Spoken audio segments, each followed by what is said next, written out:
Estimada comunidade aqui de Vida e Oração, cidadão do Finito, saudai almas.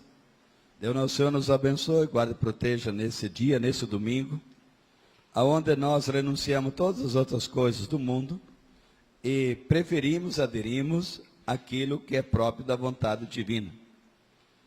Então nós estamos no 4º fim de semana do tempo da Quaresma. Temos 5 fins de semana no tempo da Quaresma.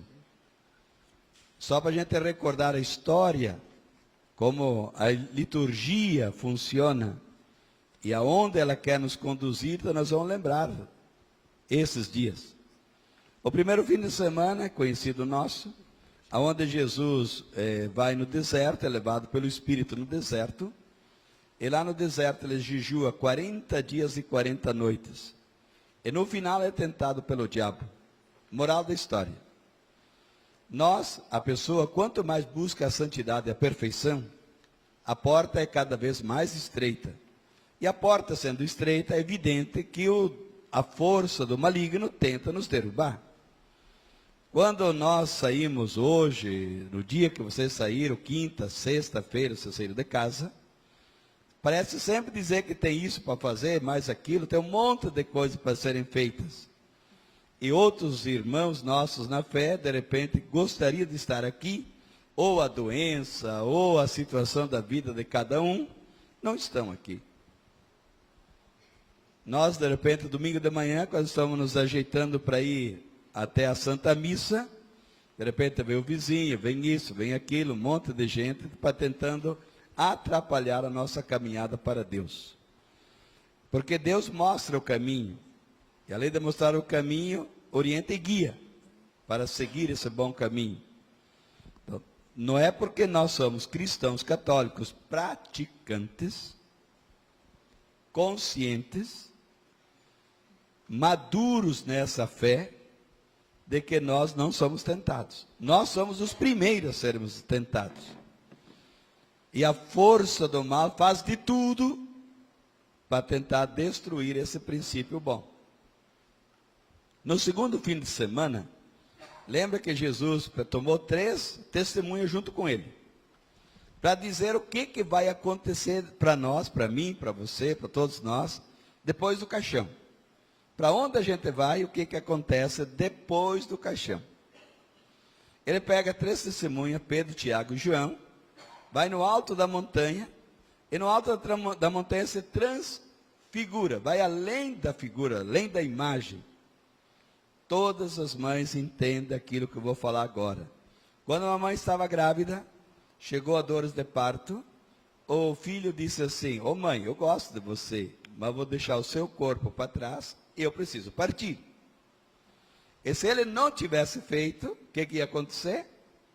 Ia acontecer aquilo que a mãe não queria, nem para ela e nem para a criança. Mas assim, como ele teve capacidade, maturidade e decisão, deixou o corpo da mamãe para trás e partiu.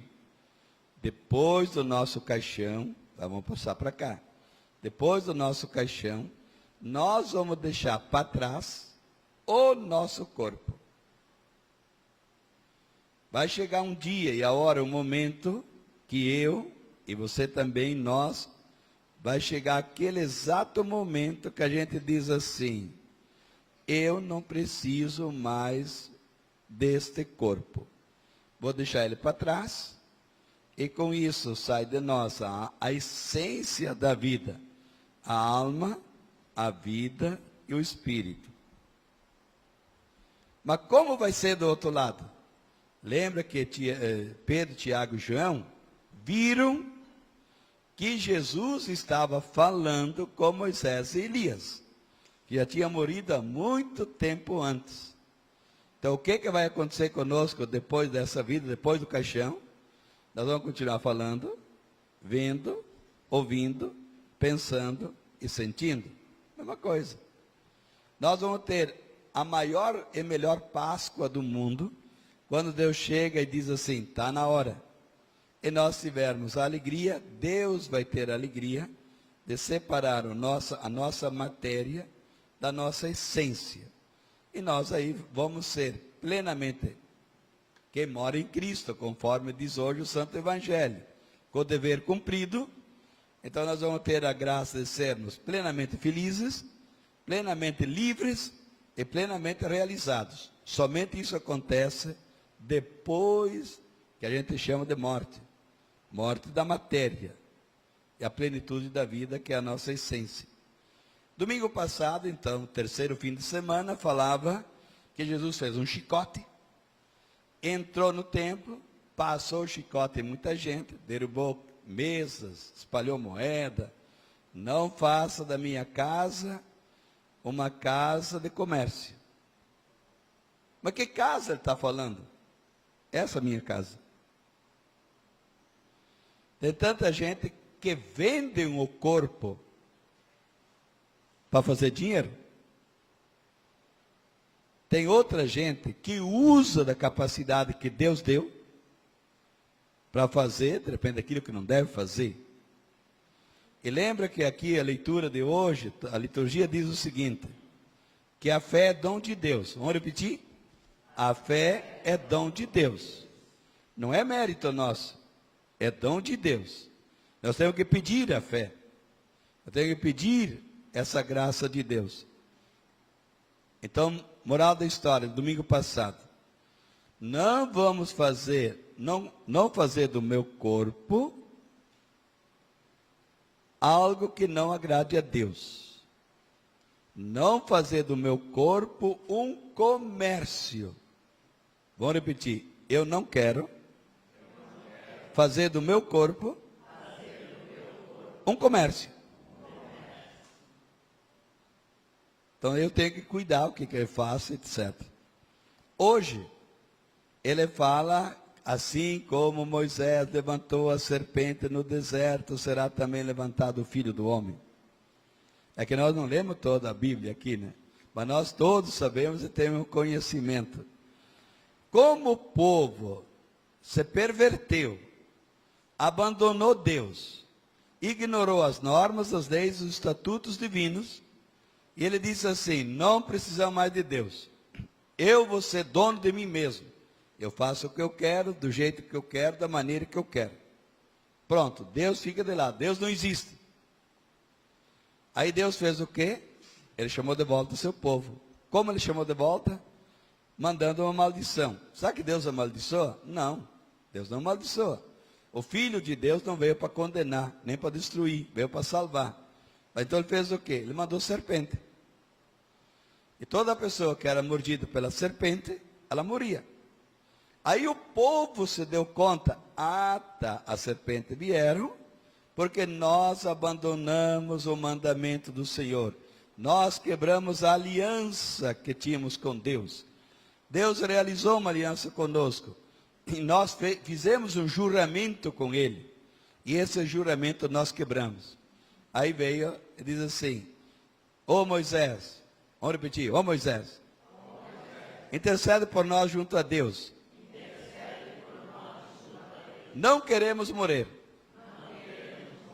É Moisés muito obediente, o que ele fez? Foi lá e disse assim, ô Deus, misericórdia, né, meu? Não é todo mundo ruim, tem gente boa lá no meio. Ele também está morrendo. Está morrendo? Sim, então faz o seguinte, você vai para casa, você bota uma haste bem grande, desenha uma cobra de metal e pendura ela lá. A pessoa que for picada e olhar para a cobra, ela vai ser mordida, já foi mordida pela cobra, mas não morre mais. Tá. O que Moisés fez? Foi lá e desenhou a cobra, fez lá a moldura dela, e todo mundo que era picado, olhar para a cobra, não morria. Mas o que ele quer dizer? Ele está falando dele mesmo. Ele está falando dele mesmo. Como ele ia morrer. Assim como Moisés levantou a cobra no deserto, e quem olhava para a cobra não morria, agora vem a essência da nossa vida. Olha bem.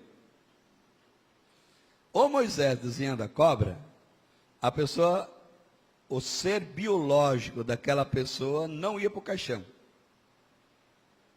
Mas quem olha para Cristo e acredita nele, sabe o que ele é e faz o que ele diz, fala o que ele falou e acredita, esse terá a vida eterna.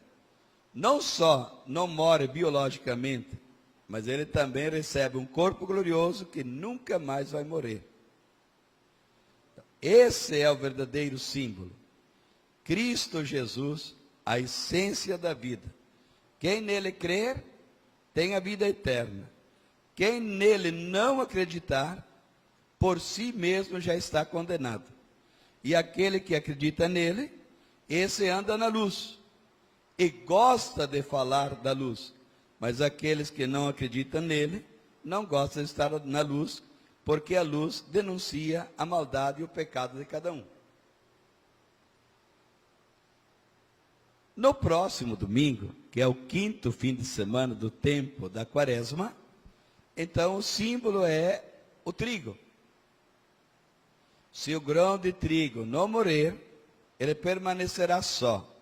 Mas se ele morrer, produzirá muitos frutos. Mas o trigo também tem outro segredinho.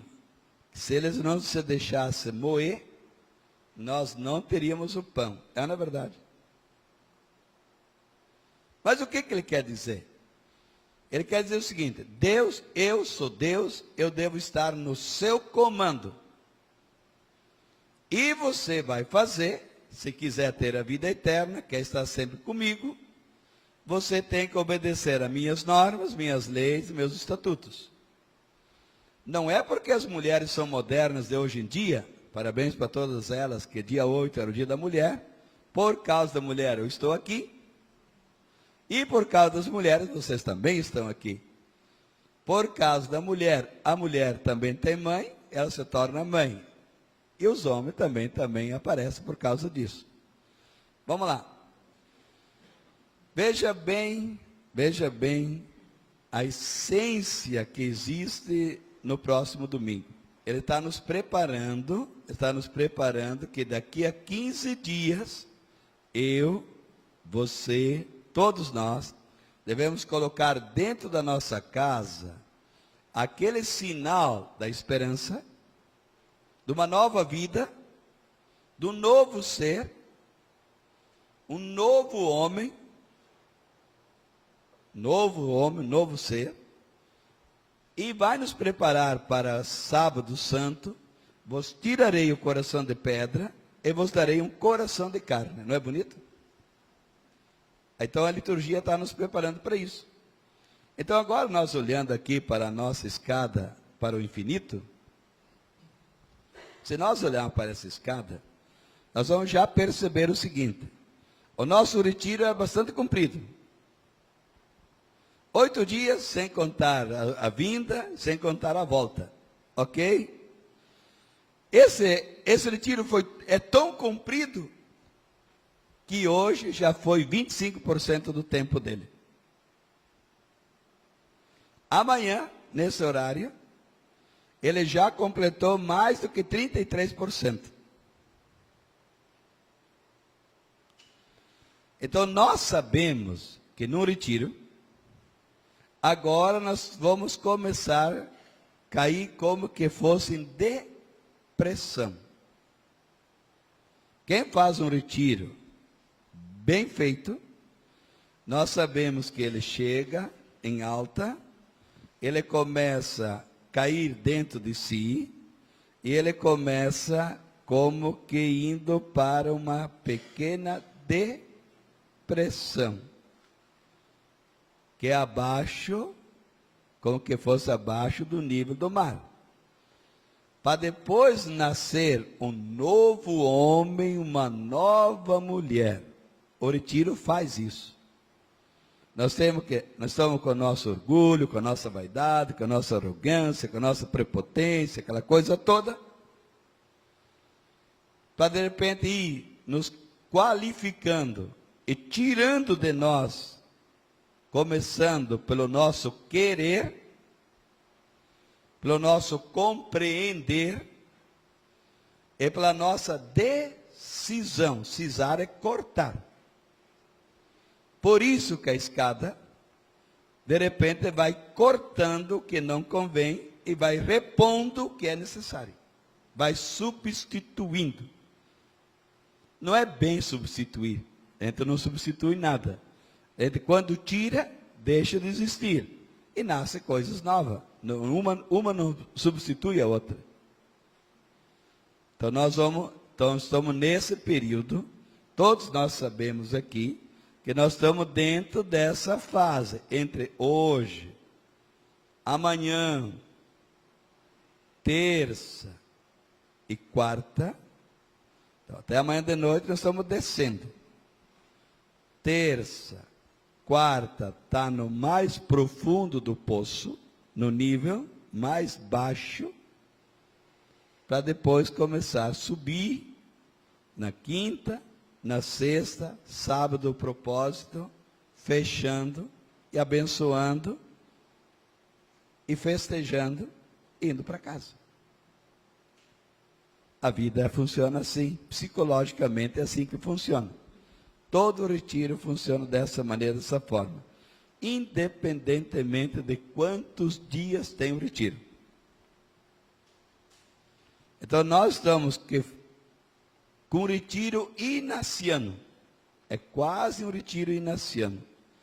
Só que o retiro inaciano, ele é 100% silencioso. O nosso retiro, ele não é silencioso. Ele é falado, ele é rezado, ele é dialogado. A gente fala alto.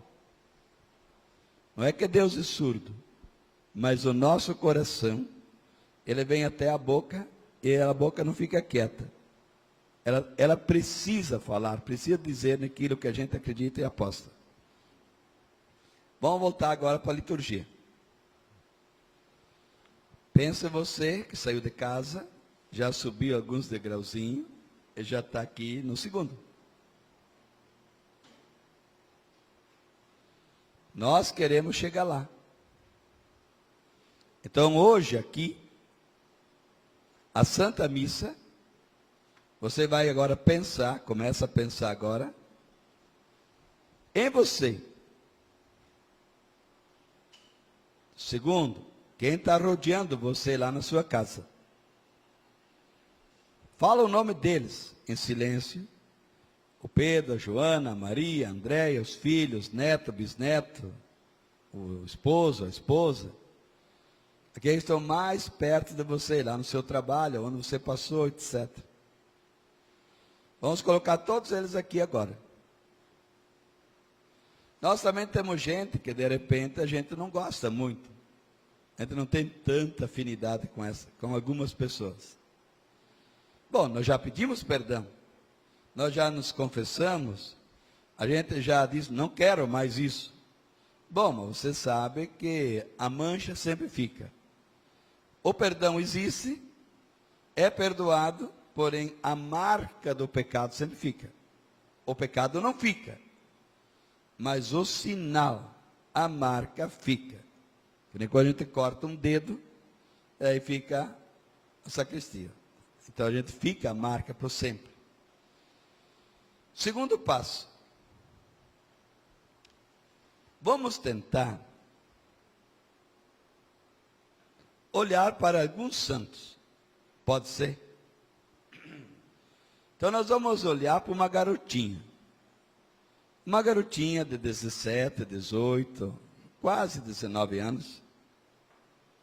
Uma garotinha que ela, desde criança, ela se consagrou a Deus. E ela tendo se consagrado a Deus, aí o rei, era uma menina muito querida, filha de gente nobre, muito bonita. O rei disse assim, eu quero casar contigo. E ela disse assim, não, eu me consagrei a Deus. Aí depois nós vamos pedir para os universitários quem é essa garota, tá? E veja bem o seguinte, essa garota, o rei então chamou ela, você vai renunciar ao seu Deus para casar comigo? Não, eu me consagrei a Deus. Então vamos fazer o seguinte, chamou os carrascos, vocês arrancam o seio delas, ao vivo, sem anestesia, sem nada. Aí ela foi colocada dentro da prisão. Daquele jeito, daquela forma. Vocês imaginem isso. Sangue para um lado, sangue para o outro lado. Quanta dor, quanto sofrimento. É ou não é verdade? Essa garota teve a graça e a alegria de à noite, São Pedro e um anjo chegar até a prisão e devolveu para ela o que Deus tinha dado desde criança. Devolveu os seios intactos. O rei, sabendo disso, mandou chamar a garota e quis saber o que aconteceu. E ela explicou. Você renuncia ao seu Deus? Não. Eu me consagrei a Deus. O que fizeram? Pegaram tipo vamos supor que fosse que nem esse banco aqui. Pegou elas assim e quebrou e deslocou todos os ossos. Deslocou. Colocou ela de novo na prisão. No dia seguinte chama ela, diz assim, você vai renunciar ao seu Deus? Não, eu me consagrei a Deus. Imagine quanta dor. Não satisfeito, aí fez um valo muito grande, encheu de brasa, carvão, e colocou em cima da brasa do carvão, vidro quebrado. Imagina o calor do vidro. E pegou a garota e puxava ela para lá e para cá em cima das brasas. Colocou ela de volta na prisão daquele jeito, sem nenhum tratamento. No dia seguinte chamou, você renuncia ao seu Deus? Não. O meu Deus é o meu Deus. E aí, não satisfeitos, então, acabaram com ela. Como é que é o nome da garota? Santa Águeda. Santa Águeda é uma garotinha italiana e que ela passou por tudo isso. Mas tem outras santas. Se nós pegar uma diferente, mais perto, todo mundo conhece, se a gente pegar Santa Rita de Cássia, olha quanto sofrimento, Santa Teresinha, tem tantos, combinado. O que o padre quer dizer? Gente, não é porque nós somos cristãos católicos e praticantes, conscientes daquilo que a gente faz, que nós não passamos pelas dificuldades. E a maioria dos cristãos católicos, e quantas vezes que nós sacerdotes, até o diácono, a gente ouve assim, mas como? Como é que tanto sofrimento se as pessoas são tão religiosas? Como é que Deus faz isso? Como é que Deus permite isso? E eles dizem para nós, viu? Ouviu o teu Deus aí? Viu como é que é? Por que ele não faz isso e não faz aquilo? Não. O ouro tem que ser derretido para tornar-se ouro puro. E nós, se quisermos a santidade e a perfeição, até o fim, meus filhos, nós passamos por isso. E quem não quer passar por isso, então esse não é o caminho dele. Não é o caminho, nem o meu, ninguém, não é o caminho. O caminho do cristão católico é o caminho da cruz. Olha a simbologia da cruz. A coroa é de espinho. Para os judeus, para os não crentes, a cruz é sinal de morte e de castigo. Mas para todos nós aqui é sinal de vida, sinal de ressurreição, é plenitude da vida. Quem quiser me seguir, tome todos os dias a sua cruz e siga-me. Quem não quer isso, por isso que nós, cidadãos do infinito, vivenciar os dogmas da igreja é o carisma aparentemente mais simples que tem e o mais difícil de ser vivido. Porque querer abraçar os dogmas da igreja, vivê-los, testemunhá-los e anunciá-los é passar pela porta estreita, é passar pelo fogo. Porém, Daniel não entrou na fornalha ardente e não se queimou. Não entrou na cova dos leões. Não morreu. Então nós temos que saber disso. Abraão, Deus não pediu o sacrifício do filho dele? Como é que nós, olha o que ele diz na quinta-feira santa. Se eles fazem isso com ramo verde, o que não farão com ramo seco? Eu vos dei o exemplo e o testemunho. Olha o que eles fizeram comigo. E olha quem eu sou. Mas eu vim para servir, vim para lavar os pés. Então, esse é o carisma. Esta é a missão do cidadão definido, salvar almas. E nós não podemos esmorecer diante das dificuldades.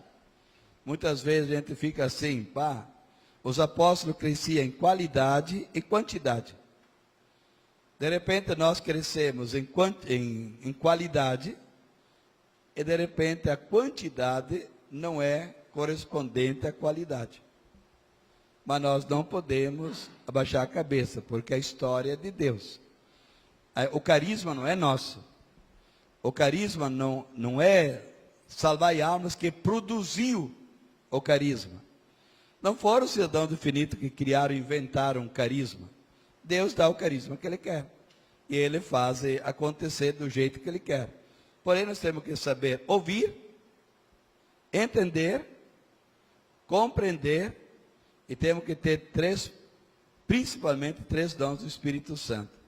A sabedoria, o entendimento e o discernimento para saber o que Deus quer, como Ele quer e fazer o que Ele quer que seja feito.